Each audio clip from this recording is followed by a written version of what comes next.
Hello friends, నేను మీ Naveen Reddy. Welcome to my channel topics clear. ఈరోజు నేను చెప్పబోయే టాపిక్ స్టాటిక్ జీకే నుంచి యునైటెడ్ నేషన్ ఆర్గనైజేషన్, తెలుగులో ఐక్యరాజ్య సమితి. సో యునైటెడ్ నేషన్ ఆర్గనైజేషన్ అసలు ఎప్పుడు డెవలప్ అయింది, ఎందుకు డెవలప్ అయింది, దాని యొక్క మెయిన్ రోల్ ఏంటి, యునైటెడ్ నేషన్ డిఫరెంట్ ఆర్గన్స్ ఏంటి, అవి ఎలా పనిచేస్తాయి, ఈచ్ అండ్ ఎవ్రీ డీటెయిల్ కూడా మీకు ఈరోజు కవర్ చేయబోతున్నానండి. ఈ వీడియో మీరు పూర్తిగా చూడండి. ఎగ్జామ్ పాయింట్ ఆఫ్ వ్యూ అయితే చాలా ఇంపార్టెంట్. స్టాటిక్ జీకే నుంచి ఏమైనా బిట్ వస్తుంది పక్కాగా అంటే యునైటెడ్ ఆర్గనైజేషన్ నుంచి వస్తుందని చెప్పొచ్చు. సో ఈ వీడియో మీరు పూర్తిగా చూడండి. Let's start the topic. United nation organization, UNO, ఇది వరల్డ్ బిగ్గెస్ట్ ఆర్గనైజేషన్ అండి. సో వరల్డ్లో ఉన్న అన్ని ఆర్గనైజేషన్ కన్నా ఈ యుఎన్ఓ అనేది బిగ్గెస్ట్ ఆర్గనైజేషన్గా చెప్పుకుంటాం. Next, successor of league of nations. ఈ యుఎన్ఓని లీగ్ ఆఫ్ నేషన్స్ సక్సెసర్గా చెప్పుకుంటామండి. అసలు లీగ్ ఆఫ్ నేషన్స్ అంటే ఏంటో దాని బ్యాక్గ్రౌండ్ హిస్టరీ మీకు ఇప్పుడు చెప్తాను. వరల్డ్ వార్ 1 అనేది మనకి 1914 to 1918 మధ్యలో జరిగిందండి. ఇది మెయిన్లీ 2 పవర్స్ మధ్యలో జరిగింది. ఒకటి సెంట్రల్ పవర్స్, ఇంకోటి ఎలీట్ పవర్స్. ఈ సెంట్రల్ పవర్స్ టీంలో ఎవరున్నారంటే Germany, Austria, Hungary and Ottoman Turks. ఈ 3 కూడా మెయిన్ రోల్స్ ప్లే చేసేవాడి సెంట్రల్ టీంలో. అలానే ఎలీట్ పవర్స్ టీంలో ఎవరుండేవారంటే ఫ్రాన్స్, రష్యా, బ్రిటన్, యుఎస్ అనేది లేట్గా జాయిన్ అయ్యిందండి. సో ఈ వరల్డ్ వార్ 1లో మనకి ఎలీట్ పవర్స్ విన్ అయ్యారు, సెంట్రల్ పవర్స్ అనేది డిఫీట్ అయ్యారండి. ఈ సెంట్రల్ పవర్స్ డిఫీట్ అయిపోయాక వీళ్ళు ఒక ట్రీటీ సైన్ చేస్తారండి. ఆ ట్రీటీ పేరే ట్రీటీ ఆఫ్ వర్సలీస్. సో ఇది చాలా హార్ష్ అండ్ హ్యూమిలేటింగ్ ట్రీటీగా చెప్పుకుంటామండి. సో అప్పుడున్న యూఎస్ ప్రెసిడెంట్ వుడ్రో విల్సన్ ఒక పీస్ మేకింగ్ ఆర్గనైజేషన్ డెవలప్ చేస్తారండి. దాని పేరే లీగ్ ఆఫ్ నేషన్స్. దీని తాలూకు మెయిన్ రోల్ ఏంటి అంటే ఏదైనా ఇంటర్నేషనల్ కాన్ఫ్లిక్ట్ వస్తే, 2 కంట్రీస్ మధ్యన కాన్ఫ్లిక్ట్ వస్తే అది కూర్చొని డీల్ చేసుకోవాలి తప్ప వార్ వరకు వెళ్ళకూడదు. ఎందుకంటే వన్స్ మనం వార్ వరకు వెళ్తే హ్యూమన్ లాస్ ఉంటుంది, ప్రాపర్టీ లాస్ ఉంటుంది, అలానే ఆ కంట్రీ ఒక ఎకానమీ చాలా బ్యాక్ అయిపోతుందండి. ఎందుకంటే దాని దగ్గర ఉన్న ట్రెజరీ అంతా కూడా వార్స్ పైన పెట్టేస్తారు. సో అంతవరకు ఎక్స్ట్రీమ్ రాకుండా ముందే మనం కూర్చొని డీల్ చేసుకోవాలి. సో పీస్ మేకింగ్ ఆర్గనైజేషన్గా ఈ లీగ్ ఆఫ్ నేషన్స్ని డెవలప్ చేస్తారు. ఎవరు? Woodrow Wilson, 28th US president. ఎప్పుడండి? 10th January 1920 హెడ్ క్వార్టర్స్ జెనీవాలో పెడతారండి. సో దీని తాలూకా మెయిన్ రోల్ ఏంటంటే to deal with international conflicts and to promote peace. మీకు ఆల్రెడీ చెప్పాను, ఈ ట్రీటీ ఆఫ్ వర్సలీస్ ఏదైతే ఉందో చాలా హార్ష్ అండ్ హ్యూమిలేటింగ్గా ఉండేదండి. సో దీనివల్ల పీపుల్లో హెజిటేషన్ స్టార్ట్ అయ్యింది. సో డేస్ పాస్ అయ్యే కొద్దీ కొత్త లీడర్స్ ఎమర్జ్ అయ్యారు. అడాల్ఫ్ హిట్లర్, బెనిటో ముస్సోలినీ, వీళ్ళు తర్వాత యాక్సిస్ పవర్స్గా మారుతారండి వరల్డ్ వార్ 2లో. ఈ లీగ్ ఆఫ్ నేషన్ ఏదైతే ఉందో అది వరల్డ్ వార్ 2ని కంట్రోల్ చేయడంలో ఫెయిల్ అవుతుందండి. ఎందుకంటే అప్పటికే యాక్సిస్ పవర్స్ చాలా ర్యాపిడ్లీ స్ప్రెడ్ అవుతూ ఉంటారు. సో అరౌండ్ 1942 26 నేషన్స్ యునైటెడ్ అయ్యి ఒక డిక్లరేషన్ రాసుకుంటారండి, together to fight against axis powers. ఈ డిక్లరేషన్కి Franklin D Roosevelt, 32nd US president, అతను యునైటెడ్ నేషన్ అని పేరు పెడతారండి. సో యునైటెడ్ నేషన్ అని పేరు ఎవరు పెడతారంటే ఫ్రాంక్లిన్ డి రూజ్వెల్ట్. ఓకే కదండి. అయితే ఈ వరల్డ్ వార్ 2 అనేది మనకి 1939 to 1945 మధ్యలో జరుగుతుందండి. ఇందులో కూడా మెయిన్లీ 2 పవర్స్ ఉంటాయండి. ఒకటి ఎలీట్ పవర్స్, ఇంకోటి యాక్సిస్ పవర్స్. ఈ ఎలీట్ పవర్స్ టీంలో ఎవరెవరు ఉండేవారంటే France, America, British and Soviet. అలానే సెంట్రల్ పవర్స్ టీంలో ఎవరు ఉండేవారంటే జిగ్, జపాన్, ఇటలీ, జర్మనీ. అయితే ఈ వరల్డ్ వార్ 2లో ఎలీట్ పవర్స్ విన్ అవుతారు, యాక్సిస్ పవర్స్ ఓడిపోతారండి. సో అలాగా వరల్డ్ వార్ 2 అనేది మనకు కంప్లీట్ అవుతుంది.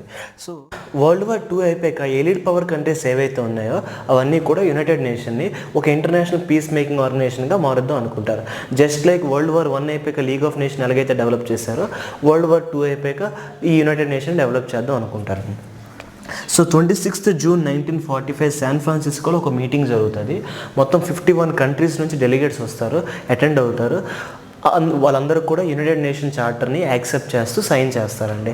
సో ఈ 51 కంట్రీస్లో ఇండియా కూడా వన్ ఆఫ్ ద కంట్రీ. ఎందుకంటే మనకు అప్పటికి ఇండిపెండెన్స్ రాలేదు, మనం బ్రిటిష్ కొలినియల్ అండర్లో ఉండేవాళ్ళం. సో 51 కంట్రీస్లో 50 కంట్రీస్ మాత్రం అటెండ్ అయ్యి సైన్ చేసి ఒక కంట్రీ ఆబ్సెంట్ అయింది. ఆ కంట్రీ పేరే పోలాండ్ అండి. వాళ్ళ తర్వాత వచ్చి సైన్ చేసి ఫౌండింగ్ మెంబర్స్గా మారారు. So foundation day 24th October 1945. ప్రతి ఇయర్ మనం 24th Octoberని యుఎన్ డేగా సెలబ్రేట్ చేసుకుంటామండి. అలానే యుఎన్ హ్యూమన్ రైట్స్ డిక్లరేషన్ని 10th December 1948ని అడాప్ట్ చేసుకుంటుంది. అందుకే మనం ప్రతి ఇయర్ 10th Decemberని హ్యూమన్ రైట్స్ డేగా సెలబ్రేట్ చేసుకోవడం జరుగుతుంది.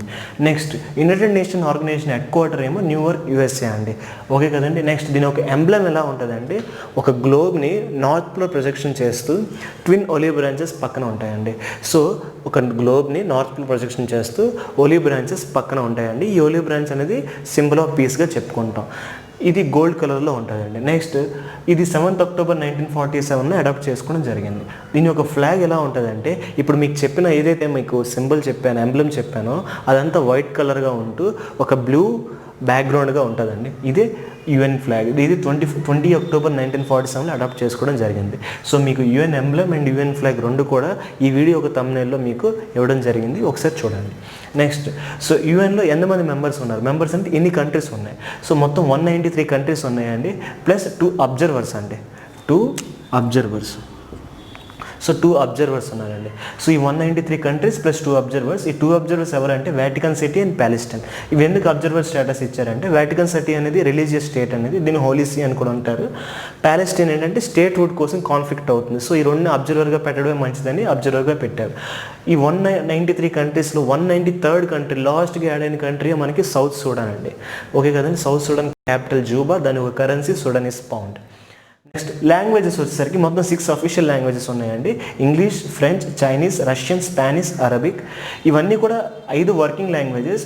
ఒక్క అరబిక్ మాత్రం 1982లో ఏదైతే దీన్ని అడాప్ట్ చేసుకోవడం జరిగిందో అది నాన్ వర్కింగ్ లాంగ్వేజ్ అండి. మనం aims and objectives of united nations చూద్దామండి. First one, to maintain peace and security in the world. ప్రపంచంలో శాంతి భద్రతలను పాటించడంలో హెల్ప్ చేస్తుంది. Second one, to work together to remove poverty, disease, illiteracy and encourage others for basic freedom. So మనకి poverty అవ్వచ్చు, పేదరికం, diseases, ఏమైనా పాండమిక్ డిసీజెస్ కావచ్చు, illiteracy and encourage others for basic freedom. So basic freedom రాని countries ఇవన్నిటిని కూడా అన్ని కంట్రీస్ని కలిసి వీటిని రిమూవ్ చేయడంలో యునైటెడ్ నేషన్ హెల్ప్ చేస్తుంది. Next one, to develop friendly relation among nations. So కంట్రీకి మధ్యలో ఫ్రెండ్లీ రిలేషన్ ఏదైతే ఉందో దాన్ని మెయింటైన్ చేయడంలో హెల్ప్ చేస్తుంది. Next one, to be centre to help nations to achieve common goals. ఈ యునైటెడ్ నేషన్ సెంటర్గా ఉంటూ మిగతా కంట్రీస్ని ఒక కామన్ గోల్ వైపు నడిపిస్తుంది. సో ఇవి basics, objectives and AIIMS of united nations అండి. యునైటెడ్ నేషన్స్ ఆర్గన్స్ చూద్దామండి. మొత్తం 6 ఆర్గన్స్ ఉన్నాయి. First one, general assembly, security council, economic and social council, international court of justice, trusteeship council, secretariat. ఈ 6 organs కలిపితేనే మనకి United nations అవుతుందండి. So ప్రతి దానికోసం ఇండివిజువల్గా ఈచ్ అండ్ వెరీ డీటెయిల్ తెలుసుకుందాం. United nation first organ general assembly కోసం తెలుసుకుందామండి. General assembly, దీని ఒక హెడ్ క్వార్టర్ న్యూయార్క్, యూఎస్ఏలో ఉంది. Membership, all members of united nation. So united నేషన్లో ఎంతమంది మెంబర్ కంట్రీస్ ఉన్నాయో అవన్నీ కూడా జనరల్ అసెంబ్లీలో కూడా మెంబర్సేనండి. సో ఫౌండింగ్ మెంబర్స్ ఎంతమంది, 1945లో 51 కంట్రీస్ ఉండేవారు, ఇంక్లూడింగ్ ఇండియా, ఎందుకంటే మనం బ్రిటిష్ కాలనీలో ఉండేవారం కాబట్టి. అట్ ప్రెసెంట్ 193 కంట్రీస్ ఉన్నాయి. 193rd కంట్రీ ఎవరు అంటే సౌత్ సూడాన్ అండి. దాని ఒక క్యాపిటల్ జూబా, కరెన్సీ వచ్చేసరికి Sudanese pound. So plus 2 observers ఉన్నారండి. ఒకటి వాటికన్ సిటీ, ఇంకోటి ప్యాలెస్టీనా. వాటికన్ సిటీకి ఇంకో పేరు హోలీ సీ. సో ఇప్పుడు ఈ మీటింగ్కి ఎంతమంది డెలిగేట్స్ అటెండ్ అవ్వచ్చు అంటే మ్యాక్సిమం ఒక కంట్రీకి 5 మెంబర్స్ డెలిగేట్ అటెండ్ అవ్వచ్చు అండి, అంతకు మించి అటెండ్ అవ్వడానికి లేదు. So each country maximum 5 members. కాకపోతే 5 వచ్చారు కదండి, 5 ఓట్లు వాళ్ళకి ఇవ్వరండి. కంట్రీకి మాత్రం 1 ఓటు మాత్రమే ఉంటుంది. సో ఒక కంట్రీకి 1 ఓటు, డెలిగేట్స్ మాత్రం మ్యాక్సిమం 5 మెంబర్స్, తక్కువ వచ్చినా పర్వాలేదు. సో మెంబర్షిప్ అదండి. ఫంక్షన్ వచ్చేసరికి వీళ్ళ తాలూకు మెయిన్ ఫంక్షన్ ఏంటంటే discuss and makes recommendation on any subject of UN Charter except matters dealing by Security Council. So వీళ్ళ తాలూకు మెయిన్ ఫంక్షన్ ఏంటి అంటే వీళ్ళు యుఎన్ చార్టర్లో ఉన్న సబ్జెక్ట్స్ ఏవే ఉన్నాయో అవన్నిటి కోసం కూడా డిస్కస్ చేయడము, లేకపోతే రికమెండేషన్స్ ఏమైనా మార్పులు చేర్పులు చేసుకుంటారు. కాకపోతే ఏ మ్యాటర్స్ అయితే ఈ సెక్యూరిటీ కౌన్సిల్ డీల్ చేస్తుంటుందో అవి మాత్రం వీళ్ళు టచ్ చేయడానికి లేదు. Next, meetings. 3rd Tuesday of September of every year. ప్రతి సంవత్సరం కూడా వీళ్ళు రెగ్యులర్ సెషన్ ఎప్పుడు స్టార్ట్ అవుతుంది అంటే 3rd Tuesday of September నుంచి రెగ్యులర్ సెషన్ స్టార్ట్ అవుతుందండి. Next, new members. సో ఇప్పుడు 193 కంట్రీస్ ఉన్నారు. ఎవరైనా న్యూ మెంబర్ జాయిన్ అవ్వాలనుకుంటే 2 క్రైటీరియాస్ ఫాలో అవ్వాలి. ఒకటి, it recommended by security council నుంచి రికమెండేషన్ రావాలి, ఓకే మీరు జాయిన్ చేసుకోవచ్చు. సెకండ్ వన్ ఏంటంటే 2/3 voting in favour in general assembly. So general అసెంబ్లీలో ఇన్ కేస్ 600 మెంబర్స్ ఉన్నారు అనుకోండి, అందులో at least 400 members okay voting in ఫేవర్లో అవ్వాలి, ఓకే మీరు జాయిన్ చేసుకోవచ్చు ఈ మెంబర్ని అని అట్లీస్ట్ 400 మెంబర్స్ అవుట్ ఆఫ్ 600 చెప్పాలి. So 2/3 of voting in favour. అలా ఏదైనా కంట్రీని రిమూవ్ చేయాలన్నా కూడా సేమ్ క్రైటీరియానండి. Next, president. So united nation general అసెంబ్లీకి ఒక హెడ్ ఉంటారండి, వాళ్ళే president of united nation general assembly అని చెప్తాం.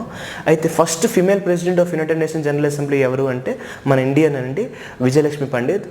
నన్ other than first prime minister Jawaharlal Nehru వాళ్ళ సిస్టర్. సో ఆవిడే first female president of united nation general assembly. So present president ఎవరు అంటే తిజానీ మొహమ్మద్ బాండే. ఇతను నైజీరియా కంట్రీ అండి. నైజీరియా క్యాపిటల్ అబుజా, కరెన్సీ వచ్చేసరికి naira. So okay కదండి. సో ఇది total organ of general assembly. ఇప్పుడు మనం united nations second organ security council కోసం చూద్దామండి. Security council head quarter New York USA, membership మొత్తం 15 మెంబర్స్ అండి. 5 permanent members, 10 non permanent members. ఈ 5 పర్మనెంట్ మెంబర్స్ ఎవరంటే US, UK, China, France, Russia. వీళ్ళే ఎందుకంటే UN చార్టర్ క్రియేట్ చేయడానికి వీళ్ళు మెయిన్ రోల్ ప్లే చేశారు. 10 non permanent members elected by UNGA for a period of 2 years. So united nation general assembly అనేది ఈ 10 నాన్ పర్మనెంట్ మెంబర్స్కి ప్రతి 2 yearsకి ఎలక్షన్స్ జరుపుతూ ఉంటుంది. వన్స్ ఆ 2 years వాళ్ళు అయిపోయాక వాళ్ళేమో రిటైర్ అవుతారు, నెక్స్ట్ న్యూ మెంబర్ అనేది అపాయింట్ అవుతారు. సో వన్స్ ఎవరైతే రిటైర్ అవుతారో వాళ్ళు ఇమీడియట్ రీఎలక్షన్కి పనికిరారు. ఫర్ ఇన్స్టెన్స్ 2021లో ఇండియా అనేది నాన్ పర్మనెంట్ మెంబర్గా ఎలక్ట్ అవబోతుంది. సో 2023 వరకు దాని ఒక టర్మ్ ఉంటుంది. వన్స్ 2023 దాని టర్మ్ అయిపోయాక సో వాళ్ళు రిటైర్ అవుతారు. అగైన్ దాని టర్మ్ వచ్చేదాకా వెయిట్ చేయాలి. ఈ టర్మ్ అనేది according to the geographical reason బట్టి వస్తుంది. Next functions responsible for international peace and security and recommends peaceful solution if need use of force to restore peace. So వీళ్ళ ఒక మెయిన్ పని ఏంటంటే ప్రపంచవ్యాప్తంగా శాంతి భద్రతలను కాపాడడంలో మెయిన్ హెల్ప్ చేస్తుంది. రెండోది ఏంటంటే పీస్ఫుల్ సొల్యూషన్స్ ఇవ్వడానికి కూడా హెల్ప్ చేస్తుంటుంది. ఇన్ కేస్ అవసరం పడితే ఫోర్స్ని యూజ్ చేసి పీస్ని రీస్టోర్ చేయగలదు. సో ఇవన్నీ మెయిన్ ఫంక్షన్స్. నెక్స్ట్ సో ఈ సెక్యూరిటీ కౌన్సిల్ ఒక ప్రెసిడెన్సీ ఎలా మారుతూ ఉంటుందంటే according to the alphabetic order each calendar month. So ఈ 15 మెంబర్స్ కంట్రీస్లో అకార్డింగ్ టు ద ఆల్ఫాబెటిక్ ఆర్డర్లో పెడతారు. సో ప్రతి మంత్ ఒక్కొక్కరికి ఒక్కొక్క కంట్రీకి ప్రెసిడెన్సీ ఇస్తూ ఉంటారు. సో జనవరి ఒకరికి, ఫిబ్రవరి ఒకరికి, మార్చ్ ఒకరికి according to the alphabetic order of 15 members. Okay కదండి. నెక్స్ట్ ఈ పర్మనెంట్ మెంబర్స్కి స్పెషల్ పవర్ ఉందండి, అదే వీటో పవర్. సో ఏదైనా డిక్లరేషన్ పాస్ అవ్వడానికి సో మినిమం ఈ 15 మెంబర్స్లో 9 మెంబర్స్ యాక్సెప్ట్ చేయాలి. సో ఈ పర్మనెంట్ మెంబర్స్ ఎవరైతే ఉన్నారో 5 ఈ 5లో ఎవరు ఒక్కరు నో చెప్పినా లేకపోతే ఎగ్నెస్ట్గా ఉన్న ఆ డిక్లరేషన్ అక్కడితో ఆగిపోద్ది, పాస్ అవ్వదు. సో ఇప్పుడు మనం యునైటెడ్ నేషన్ థర్డ్ ఆర్గన్ ఎకోసాక్ కోసం తెలుసుకుందాం. ఎకోసాక్ economic and social council head quarter New York USA, membership 54 members. 54 members elected by UNGA 2/3 of voting for 3 years. ఈ యునైటెడ్ నేషన్ జనరల్ అసెంబ్లీ ఈ 54 మెంబర్స్ని 2/3 of voting వేస్తూ 3 years టర్మ్కి ఎలక్ట్ చేయడం జరుగుతుంది. అయితే each year 1/3 of members elected and retired. So ప్రతి సంవత్సరం కూడా ఈ 1/3 of 54 అంటే 18 మెంబర్స్ ఎలక్ట్ అవుతారు, అలానే 18 మెంబర్స్ రిటైర్ కూడా అవుతుంటారు. సో ఈ చైన్ అనేది కంటిన్యూ అవుతూ వస్తుంది. Next function it deals with international economic, social, cultural, education, health related matters. So international ప్రపంచవ్యాప్తంగా కూడా ఎకానమీ పరంగా, సోషల్ పరంగా, కల్చరల్, ఎడ్యుకేషన్, హెల్త్ ఈ మ్యాటర్స్ రిలేటెడ్ అన్నీ కూడా వీళ్ళే డిస్కస్ చేయడం జరుగుతుంది. నెక్స్ట్ ప్రెసిడెంట్ ఆఫ్ ఈకోసాక్. సో ఈకోసాక్ ఒక హెడ్ ఉంటారండి, వాళ్ళని మనం ప్రెసిడెంట్ ఆఫ్ ఈకోసాక్ అంటున్నాం. సో ఫస్ట్ ప్రెసిడెంట్ ఆఫ్ ఈకోసాక్ ఎవరో తెలుసా అండి? మన ఇండియన్ అండి, రామస్వామి మొదలయ్యారు. ప్రెసిడెంట్ ఎవరు అంటే ఒక లేడీ అండి, మోనా జూల్. ఈవిడిది నార్వే క్యాపిటల్ ఓస్లో, కరెన్సీ ఏమో క్రోన్. సో చూసారు కదండి. సో మెయిన్ పాయింట్ గుర్తుంచుకోవాల్సింది ఏంటంటే ప్రెసిడెంట్. సో దీనికి వేరే ఒక ప్రెసిడెంట్ ఉంటారని చెప్పాను కదా. ఈ ప్రెసిడెంట్ అండ్ మెంబర్స్ ఈ 54 మెంబర్స్ కెన్ బి రీఎలెక్టెడ్ అండి. సో గుర్తుంచుకోండి, ఇందాక మన సెక్యూరిటీ కౌన్సిల్లో రీఎలక్షన్ అనేది అంత త్వరగా ఇమీడియట్ రీఎలక్షన్ అనేది జరగదని చెప్పాం, కానీ ఇక్కడ మాత్రం రీఎలక్షన్ కానీ జరుగుతుంది. So president and members can be reelected, whereas in security council there is no immediate reelection. Okay కదండి. ఇది ఈకోసాక్. ఇప్పుడు మనం ఇవన్నీ ఒక నెక్స్ట్ ఆర్గన్ ట్రస్టీషిప్ కౌన్సిల్ కోసం తెలుసుకుందామండి. Trusteeship council head quarter New York USA, membership 5 permanent members of security council. So 5 permanent members ఎవరండి? China, US, UK, Russia, France. వీళ్ళందరూ కూడా ట్రస్టీషిప్ కౌన్సిల్ మెంబర్స్ కూడా. Function aims at helping countries under foreign rule to attain independence. So దీని ఒక main function ఏంటి అంటే ఏ countries అయితే ఫారెన్ రూల్ అండర్లో ఉన్నాయో, ఇండిపెండెన్స్ కోసం ట్రై చేస్తున్నాయి కానీ దొరకట్లేదు, అలాంటి కంట్రీస్కి ఈ ట్రస్టీషిప్ కౌన్సిల్ అనేది హెల్ప్ చేస్తుందండి. సో ఇలాగా చేసిన లాస్ట్ అటైన్ ఇండిపెండెంట్ కంట్రీ ఏదంటే పలావు అండి. ఇది US నుంచి ఇండిపెండెన్స్ తెచ్చుకుంది 1994లో under help of trusteeship council. దాని తర్వాత ఈ ట్రస్టీషిప్ కౌన్సిల్ అనేది ఇన్యాక్టివ్లో ఉంది అండ్ సస్పెండ్ కూడా అయిపోయింది ఫ్రమ్ 1994 నుంచి. ఎందుకంటే ఇంకే కంట్రీ కూడా ఇండిపెండెన్స్ కోసం ఫైట్ చేయడం లేదు. సో అందుకే ప్రజెంట్ ఈ ట్రస్టీషిప్ కౌన్సిల్ అనేది ఇన్యాక్టివ్లో ఉందండి. So last attain independent country ఏదంటే పలావు. ఇది ఒక ఓషియా కంట్రీ, ఇది US నుంచి ఇండిపెండెన్స్ పొందింది. సో ఇదండి ట్రస్టీషిప్ కౌన్సిల్. యునైటెడ్ నేషన్ ఒక నెక్స్ట్ ఆర్గన్ చూద్దామండి. ICJ international court of justice head quarter the Hague, Netherlands. So నెదర్లాండ్స్కి ఒక క్యాపిటల్ ఆమ్స్టర్డామ్ అండి. అలా కాకుండా ఇంకొకటి de facto capital judicial capital the Hague అని చెప్పుకుంటామండి. మెంబర్షిప్ మొత్తం 15 judges elected by UNGA and security council for a term of 9 years. So general assembly, security council కలిపి ఈ 15 జడ్జెస్ని 9 years టర్మ్కి ఎలక్ట్ చేయడం జరుగుతుంది. అయితే ఈ 15 జడ్జెస్లో వాళ్ళే ఒక ప్రెసిడెంట్ని, ఒక వైస్ ప్రెసిడెంట్ని అపాయింట్ చేసుకుంటారు for a term of 3 years. ఈ 3 years అయిపోయాక మళ్ళీ ఇంకో ప్రెసిడెంట్, ఒక వైస్ ప్రెసిడెంట్ని వాళ్ళే ఎలక్ట్ చేయడం జరుగుతుంది. నెక్స్ట్ దీని ఒక function advisory opinions on legal matters and settling international disputes and it is also called the judicial body of united nations. So వీళ్ళ తాలూకా మెయిన్ పని ఏంటంటే అడ్వైజరీ ఒపీనియన్స్ ఇవ్వడం లీగల్ మ్యాటర్స్ పైన, అలాగే ఒక కంట్రీకి మధ్యన కాన్ఫ్లిక్ట్స్ వచ్చినా, డిస్ప్యూట్స్ వచ్చినా డీల్ చేయడం. ఫర్ ఎగ్జాంపుల్ మొన్న జరిగింది కదండి కుల్భూషణ్ జాదవ్, ఈ కేసు అనేది ఇండియాకి పాకిస్తాన్కి రిలేటెడ్ కాబట్టి ఇది ఐసీజేలో డీల్ చేశారండి. మన ఇండియా తరపు నుంచి ఈ కేసుని డీల్ చేసింది జస్టిస్ హరీష్ సాల్వే. సో అలాంటివండి, అంటే ఒక కంట్రీకి రిలేటెడ్ అన్నీ కూడా యునైటెడ్ నేషన్ అండర్లో ఐసీజే అనేది డీల్ చేస్తుంది. Next judicial body of united nation, మన ఇండియాకి ఎలాగైతే supreme court judicial body highest body, అలాగా యుఎన్కి ఇది ఐసీజే అండి, judicial body of united nation. Next head అనేది దీనికి ఒక వేరేగా ప్రెసిడెంట్ ఉంటారని చెప్పాను కదండి. 15 జడ్జెస్లో ఒక ప్రెసిడెంట్ ఉంటారు, ఒక వైస్ ప్రెసిడెంట్ ఉంటారు. అలాగే ఇప్పటికి Indians BN Rao, Nagendra Singh, RS Pathak already ఐసీజేలో జడ్జెస్గా చేయడం జరిగింది. ప్రెసెంట్ ప్రెసిడెంట్ ఎవరు అంటే అబ్దుల్ కావి యూసుఫ్. ఇతనిది సోమాలియా అండి. Somalia capital Mogadishu, Somalia currency Somalia shilling. Next working language వచ్చేసరికి ఓన్లీ 2 languages అండి, either English or French. Next ఏదైనా డెసిజన్ తీసుకోవాలంటే అది మెజారిటీ ఆఫ్ ఓట్స్ బట్టి ఉంటుందండి. సో నెక్స్ట్ ఏదైనా టైప్ పడితే మళ్ళీ ప్రెసిడెంట్ అనేది క్యాస్టింగ్ ఓట్ లాగా వేయడం జరుగుతుంది. నెక్స్ట్ క్యూరమ్ మినిమం, ఈ ఐసీజే మినిమం బిజినెస్ చేయాలి అంటే క్యూరమ్ అనేది 9 judges, మినిమం 9 judges అనేది ప్రెజెంట్ అయితే ఏదైనా వీళ్ళు జడ్జిమెంట్ అనేది డీల్ చేయగలరు. సో ఇదండి ఐసీజే కోసం. ఇప్పుడు మనం యుఎన్ యొక్క లాస్ట్ ఆర్గన్ చూద్దామండి, secretariat head quarter New York USA. Head ఏమో secretary general elected by UNGA under recommendation of secretary council. So ఈ సెక్రటరీకి ఒక హెడ్ ఉంటారండి, సెక్రటరీ జనరల్. ఈ సెక్రటరీ జనరల్ని ఎవరు ఎలక్ట్ చేస్తారంటే జనరల్ అసెంబ్లీ ఎలక్ట్ చేస్తుంది under the recommendation of security council. Next వీళ్ళ యొక్క టర్మ్ ఎంత ఉంటుందంటే 5 years టర్మ్ ఉంటుందండి, and she can be re-elected. Next so secretariat function ఏంటి అంటే chief administrative office of UN coordinates and supervisors the activities of UN.